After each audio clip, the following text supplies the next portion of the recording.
My book is called Halfway to Venus, A One-Armed Journey. It's part autobiography. I had cancer when I was 10 and I had my arm amputated. But the book is far more than just straight autobiography, which is possibly why publishers said it was uncategorizable. It looks at arms in different cultures.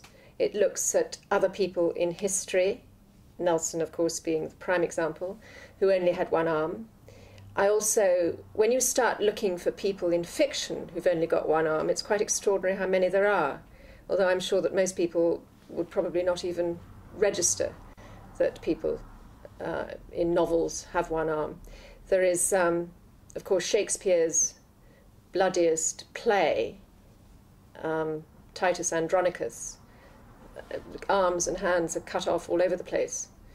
I went to see that once in the cinema and I was completely, it really horrified me. I'm not sure how horrified other people were. I hope that this book will really help people who've had cancer, people who've got some kind of disability, because it's not obviously limited, although I'm just writing about arms, it's not limited to people who've only got one arm. An arm can be a metaphor for any other kind of disability. And frankly, everyone has something wrong with them. I mean, some are more visible than others. Let's just leave it at that. But I don't think that there's anyone out there who could call themselves perfect. So essentially this, I hope, will be most people will be able to find something in it, I hope, of help. But it is not a self-help book. That I want to make incredibly clear. I think two things can happen when somebody has something dramatic happen to them. You can either go into victim mode, which I certainly didn't and have never, I hope, been prone to, or else you can decide to live life to the full.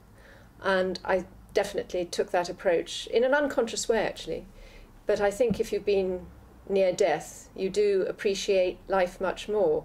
It's rather a sad indictment of human nature, I've always felt, that you need to be near the edge before you start appreciating life.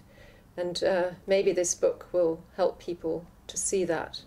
Some of the other things I write about in the book are phantom limbs, and which are actually fascinating. Some people never have them, some people have them, some people find that they're more painful than anything else. And there's quite an interesting thought that maybe the pain of a phantom limb stops people feeling the psychological pain of losing a limb.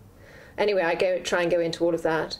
And then prosthetics. I did at one point have a false arm, but I never liked it and certainly never wear it.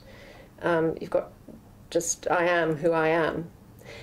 Then the other thing, I don't do all my travels because I have travelled a lot, but two of the contrasting travels I write about in the book are my visit to Lourdes when I was 10 and my visit to the one-armed dove hunt in Texas in 2001, which is really from the sublime to the ridiculous.